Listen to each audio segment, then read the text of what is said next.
Hey, what's up, everybody? You guys made it. It is May 30th. It is Friday. Court is in session, and you guys made it just in the nick of crime. So we are continuing our coverage of the Diddy trial. I know that things have been sporadic. Yesterday, I was only able to do an end-of-day recap. Last week, I was out of town, and so I was doing end-of-day recaps and trying to get the midday ones back in.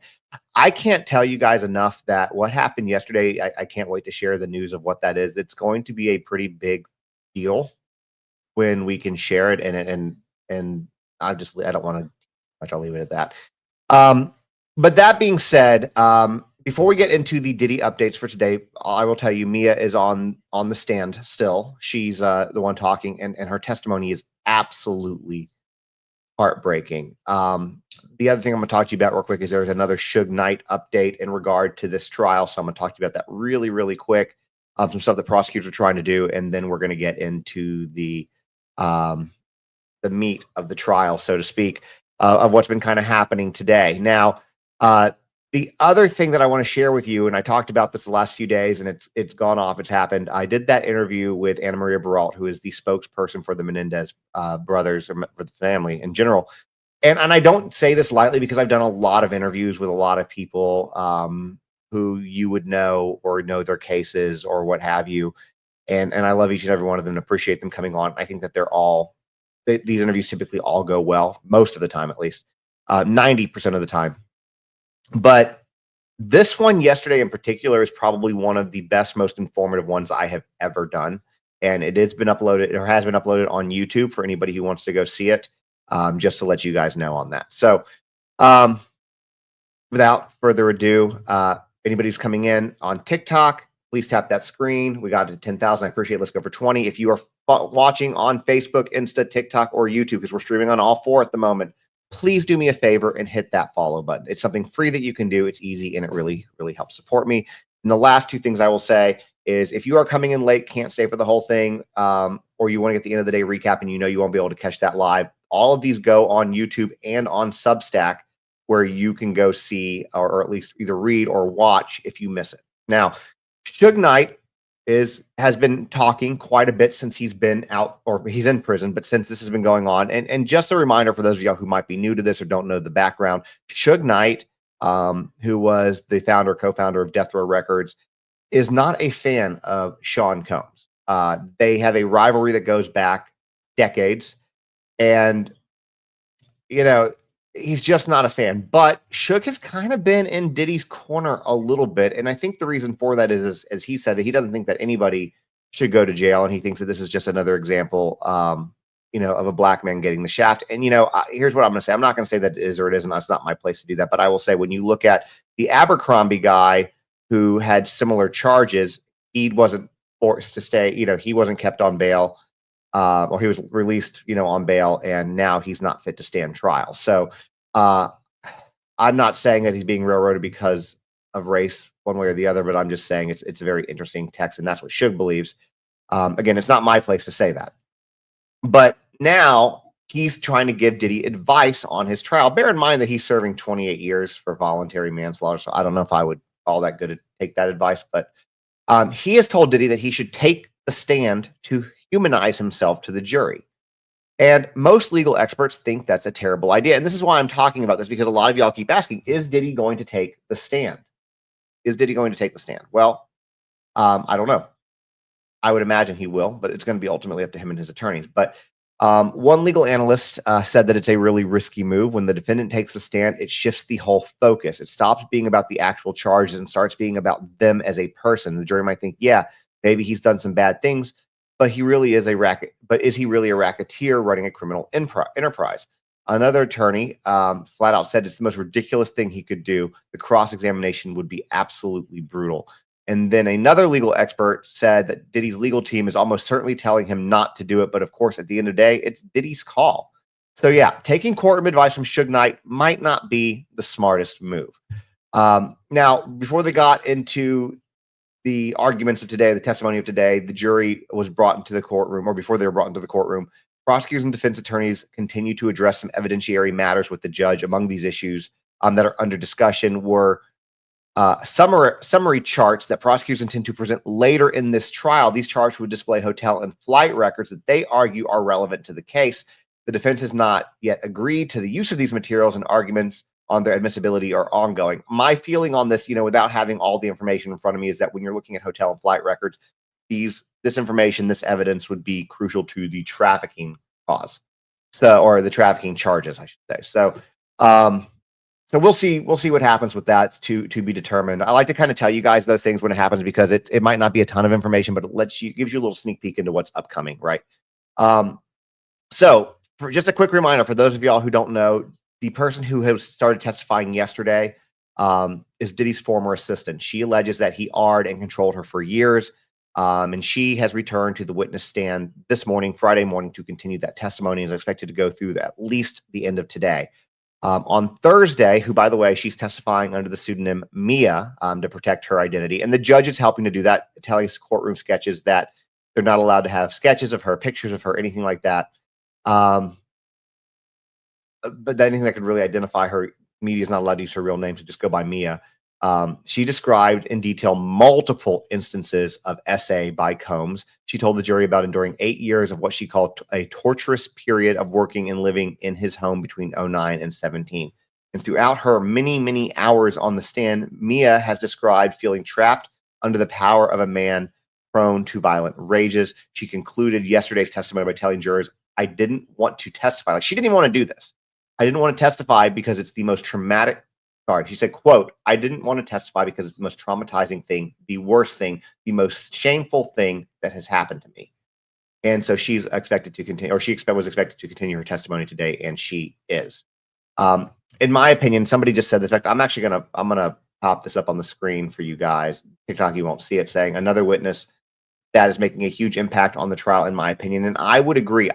Cassie's testimony was here to lay the groundwork. I feel like a lot of the other witnesses we've had have kind of started putting those building blocks in, right, to kind of show what this racketeering case looks like, to build towards those RICO charges, those trafficking charges. And I think what we've really been hearing from Mia, who is an employee, not somebody that, had any romantic involvement, who worked as an employee, was R'd, was SA'd, was forced to use substances, like literally forced, like took her head and put her down to it and forced her to snort substances, right? This is what he did. And then the other things, the control, the power, this is all kind of starting to build up into this. And I would say that her testimony is as much, if not more, to have what Mia's saying up there.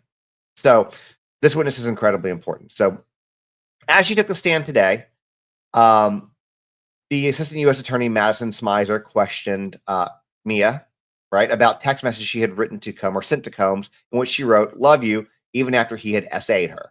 Mia explained that her use of affectionate language was a reflection of the complex dynamic she had with him. She said, quote, because it's just how we talk to each other. When the dynamic would shift to the best friend dynamic, you're just desperate to keep it there because you're safe. And basically what she's saying is like, yeah, she comes off nice because she's trying, and this is a common tactic when people are victims of abuse and violence, is that they're trying to keep the nice version of this person, the good version, the enjoyable, charismatic person that they see, not the other person that comes out. So Dr. Jekyll and Mr. Hyde kind of thing. They want to keep the sane person there, and they'll do any way that they can. They'll say what they have to do. It's a survival tactic, right? Then she also began to testify about a trip to South Africa back in 2015 that she took with Cassie. She received multiple threatening calls from Combs after Cassie confronted him about his infidelity with a woman named Gina. We've heard about Gina before. He was threatening my job and then threatening to unalive me, she told the jury. On other calls, he demanded that she immediately fly to see him or face being fired or unalived. While sleeping in a different time zone, she later awoke to find 48 missed calls. While she was sleeping, the threats left her desperate to make it right, terrified, and really, really sad. The jury was also shown some of these threatening messages, including one that was sent on Halloween, October 31st, 2015, saying, quote, if you don't call me now, fuck it all, and I'm going to tell everything, and don't ever speak to me again. You have 2 minutes. F her, call my house now, or never speak to me again. FABC and all layers, let's go to war. Or lawyers, not layers. All lawyers, let's go to war. She explained that Combs was threatening to reveal the S assaults to Ventura but intended to frame it as though it was her fault, Mia's fault, or that she had a part in it. The timing was particularly distressing as ABC had just purchased the rights to a comedy show that she had written. It was the most exciting thing that had ever happened to her life, and he's threatening to take that away. In the message, she responded, "I am begging you. She just texted you. She said she needs time to change. Please just be nice on the phone. Please." Combs continued sending more than 10 additional messages demanding that she call him, eventually writing, "I've come to the conclusion that it's best that we no longer have any dealings," which was something that he commonly would do. He would have HR suspend her without pay or kick her out of her house where he was making her live. Wouldn't let her lock the door up to her own room, even though security was. There were so many things that she testified about. And it was these constant back and forth to maintain control over her, knowing that one phone call from him could end anything that she was working for, right? So she also emailed Combs during a trip to clarify whether he still expected her to leave South Africa early. She explained that she couldn't afford to change her flight as she had paid for her own airfare. In one message, she wrote, "I need to make sure I'm following your instructions correctly," and added that Cassie was very upset and didn't want her to leave. She said that she also told Combs that she loved him in those emails, describing this as part of her effort to manage his rage. That I want to stay with Cass. This is what she said. Quote, "I want to stay with Cass, but I don't want to make him mad. I'm tiptoeing. That's the way I would survive. So I didn't make him more mad and make him think that I thought what he was doing was wrong. It didn't matter what I wanted or what anyone else wanted. It mattered what he wants, and he was in charge." Then defense attorney in cross, Brian Steele, questioned her about certain photos she had posted on social media, asking whether she had posted an image of a man who, in her words, had ruined her life. She said, "Yes, and my boss and the person I was with all the time." He pressed further. How do you have a good moment with Sean Combs when you're terrified of him? She said, "It's easy because the dynamics would shift. So when things were good, we felt really safe and we forgot. We had almost forgotten about those things." Again, something else that's very common when you're dealing with this type of abuse and this type of personality. This one really kind of broke my heart, this next part, when I read this. There's a lot of things. And yesterday's testimony really broke my heart. I'm doing some videos out, shorts on that, on some of the biggest things that came out of that really, really kind of impacted me. But she testified that although she had friends outside of work, she was effectively isolated from them. She said, "I didn't." This is not the part that makes me sad. I'll let you know when we get there. She said, "I did not have an external sounding board." So she had to face everything alone. Even though she had friends, he would isolate her, keep her so busy, wouldn't let her leave, right? Whereas a lot of people can kind of get through some of these things a little bit easier, bounce things off friends, like, what should I do? This is normal. When you isolate somebody, which is a form of abuse, a form of control, no matter whether it's SA, physical, emotional, verbal, whatever, isolation is a key part for an abuser because they don't want you to have anywhere to go or anybody to talk to about what's happening to you. So this is a big part of this, right? So that being said, she said, Brian Steele suggested that she could have reached out to these friends, these people that she knew, if she had wanted to. And she replied very firmly, "No, there was absolutely no time. I had to get permission to leave or do things. This is the part I was talking about that broke my heart. I had to beg to go to my own grandmother's funeral." He had to beg her to let her off of work so she could attend her grandmother's funeral. Think about how just messed up that is, y'all. She also spoke about the constant fear she lived in and tied to Diddy's moods. "I was in fear anytime Puff was not happy because I wanted to make sure that he was, because then I was safe." Again, I'm not trying to beat a dead horse here, but again, another tactic that is used by victims trying to just survive, keeping that good person out, right? Keeping that person there, thinking that you have no choice but to just try to keep them happy for as long as you can, stay that abuse, if you're able to do so. And then on June 22nd, 2014, she reposted an Instagram post that Combs had shared in honor of her birthday. The post featured a photo of the two of them together with the caption, "Beside every great man is a great woman. P.S. Sorry, I was acting crazy last night." How many times have we heard Diddy say something and the things of, "Sorry, I was acting crazy. Didn't mean to do this." It's very typical rhetoric from somebody like this. And again, remember, he's not on trial for being domestically violent or being abusive or or being just a jackass. He's on trial for racketeering, but just a quick reminder is these are the building blocks showing that racketeering, that fear and intimidation. Because remember, Mia is not a person that he had in a romantic relationship. This was a boss-employee relationship. This is what she was put through. She testified that the apology was referencing to a frightening phone call the night before. She said he had threatened my life over the phone the night before, and I guess this was his apology.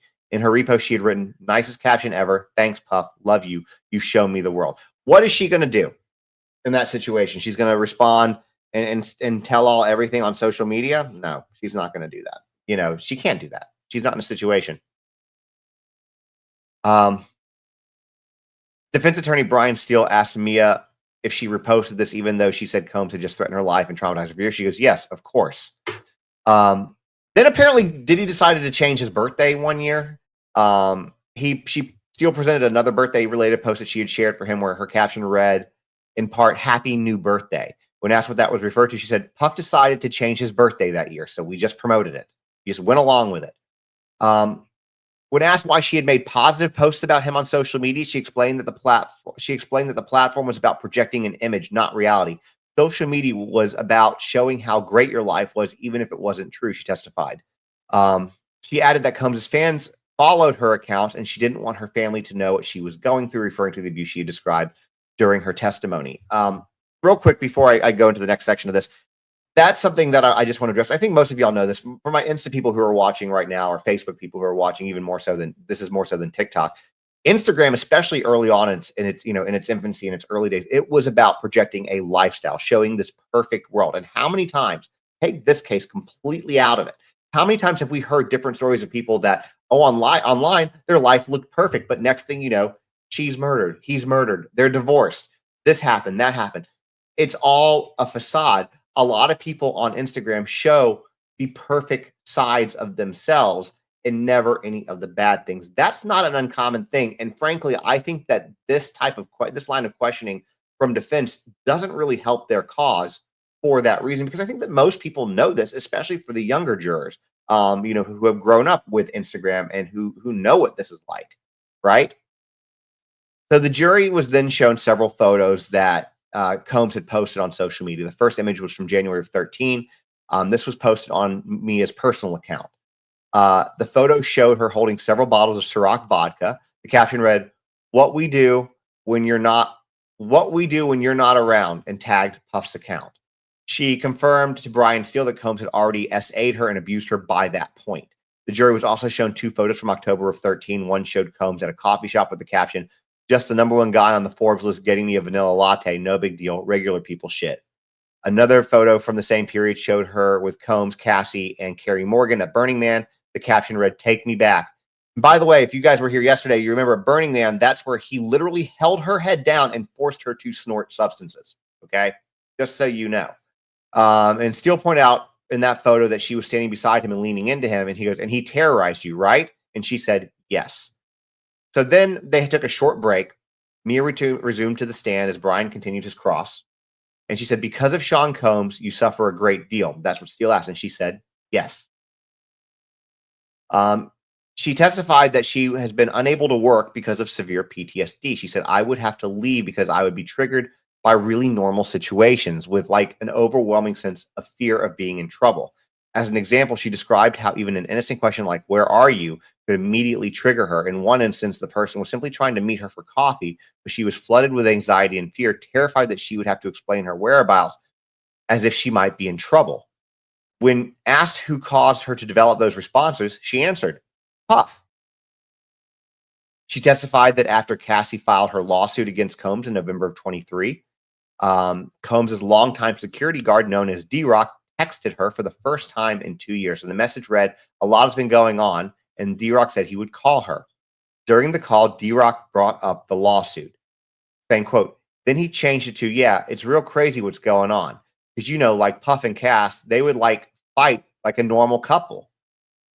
That's what he said. And by the way, D-Rock was there. D-Rock was the one that would help, like, Diddy cover up all of this stuff, right? So, anyways, she said that her radar went off because she knew D-Rock had witnessed Combs being violent with Cassie, and that it was absolutely not in no way, shape, or form normal. D-Rock told her he had just landed in Miami to join Combs, who wanted to speak with her. It was her impression that Combs wanted to make a public statement on his behalf, wanted her to make a statement for him about this. When Combs later called her directly, she said she threw her phone as far as it would go and ran outside. She said it was just so triggering to see that. It was just a reaction. Jurors were then shown messages Combs sent her in February 24, the first dated February 4th, reading, "Hey, Mia, it's Puff," or her real name. But, "Hey, Mia, it's Puff. Please let me know when you get 10 minutes to talk. Love." She testified that she was terrified to receive the message and didn't respond. A second text message that was sent on February 7th read, "Hey, I don't want to be blowing up your phone. Just need to talk to you for 10 minutes. Just need my memory jogged on some things. You were my right hand for years, so I just need to speak to you to remember who was even around me, and it would be good to hear your voice. But if you don't want to, all good. Just let me know. Love. Hope you're well." Again, she didn't respond. She said, "I just didn't want anything to do with him at all. He was the person I was traumatized by," and added that she believed that the kindness in his messages, the kindness was just a front. She also testified that D-Rock had been contacting her periodically in December of 23 and February 24, telling her that Combs was trying to reach her. She believed Combs had tasked D-Rock with making sure that Mia, quote, wasn't a threat. She said she responded to D-Rock until February 24 when she sensed that he was becoming angry with her, likely because Combs was pressuring him to make contact with her.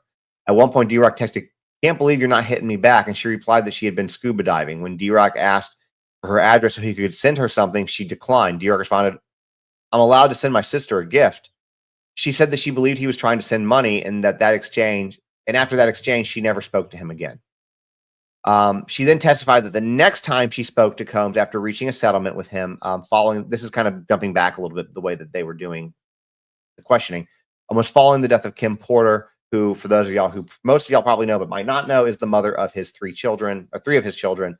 And this was back in November of 18. She said on the rare occasion she would reach out to him, such on Porter's birthday when a close friend of his passed away. "I felt so terrible for him and his family." She also testified that she remains in contact with Cassie, though the frequency of their conversation varies. They last spoke by phone about a month ago and most recently exchanged text messages a few days ago. She confirmed they have not discussed their testimony in this case. She then went on to testify that back in 17, she hired, this is interesting. She testified that back in 17, she hired employment attorneys to help her negotiate severance and bonuses, which led to months of negotiation. She said that Christina Coram, who was Combs' former chief of staff, spoke to her on Combs is basically, if you were looking at this, a lot of people like to compare this to Epstein, which I think that this is not really like Epstein for a multitude of different reasons, but people like to compare it. So we'll use this. Christina Coram was Diddy's Ghislaine Maxwell, if you look at it from that perspective. Anyways, she said that Christina Coram spoke to her on Combs' behalf, telling her that Combs believed that she had stabbed him in the back by hiring lawyers. She testified that her attorneys initially made a $10 million settlement offer to Combs and his companies. After several months of negotiation, they ultimately settled for around $400,000, of which she received approximately $200,000. She also testified that during the time she disclosed to some people the violence she had experienced while working for Combs, but did not mention the essays.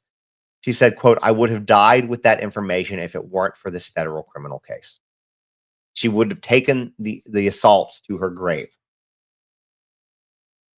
Then she testified about New Year's Eve 2010 into 2011 that she was on a yacht near St. Barth's with Combs, Kim Porter, and Combs' family. She was tasked with counting money from his safe. She said Combs became angry at how long she was taking and ordered her off the boat. Here's what he said. He goes, "You better learn to," he told me, quote, he told me, "You better learn to walk on water like Jesus, bitch. Get the F out of here." That's what he told her. She said she hid on the yacht staying out because they were out in the water, right? She said she hid on the yacht staying out of sight before convincing crew members to take her back to shore. Once there, the yacht crew radioed her to say Combs wanted her back. Though she didn't want to return, she testified that she obeyed Puff's orders. Plans changed again. She said Combs threatening her job demanded she join him on a jet to Las Vegas, afraid she would be fired. She complied. She also testified about a 2016 meeting with a man by the name of Brian Offutt. I think it's OFFUTT, hopefully, but he's the then chief operating officer of Combs' enterprise, and this is while she was working for Revolt Films. She said, out of the blue, He just said, I hate to tell you this, but I talked to Mr. Combs and he no longer wants to be involved with film. So basically, he wants to end Revolt Films. The news shocked her, especially because Combs had recently told her that Revolt Films was the only division that made money that year. She said that she felt betrayed and rejected by the fact that Combs hadn't told her himself. At the time, she had been working on a Bad Boy documentary. She continued to do so through early 17 when she left. After that doc was finished, she said Combs and her other employees reached out to her, but she was too heartbroken to answer. She testified that she tried to run away from her job before she finally left in 17, but it never worked. She feared that if she quit, Combs would retaliate against her professionally, saying, quote, he would have made sure of it. He would have destroyed my reputation. I was scared of him. On top of that, she was suspended multiple times for her job for various reasons, including accidentally falling asleep after being awake for 5 days and reacting during one of Combs's violent episodes. She described one specific incident from March of 11 when she was asked to pick out clothing options for him and place them in different areas of his home. When Combs arrived and only saw some of the items in the closet, she testified that he began cursing me out and getting angrier and going on a rant about the lack of options and how he had certain things and how he hated certain things. She tried to point out other options she offered and to bring him more, but that made him even more irate. He was just screaming and cursing at me and wouldn't stop. She added that something violent happened during the encounter, though she could not recall the exact details. Jurors were then shown an email she later received from Human Resources informing her that after that she had been suspended without pay for 5 days. She testified that she was told the suspension was because Puffett said I was being insubordinate.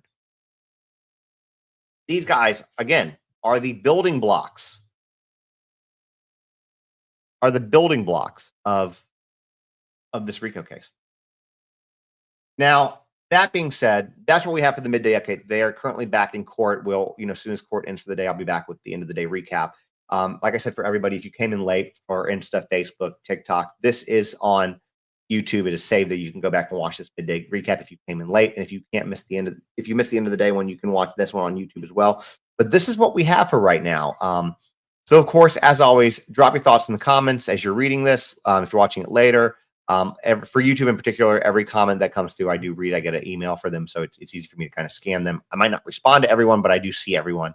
That said, we will see you guys this afternoon. Thank you all for tuning in. And lastly, if you came in late and you did not catch the Menendez live last night on TikTok, that whole live is on YouTube. We spoke with Anna Maria Baralt, who is the spokesperson and cousin to Eric and Lyle Menendez, and it was one of the most fascinating lives that I have ever done with a guest. And so I think definitely check that out on YouTube if you get a chance.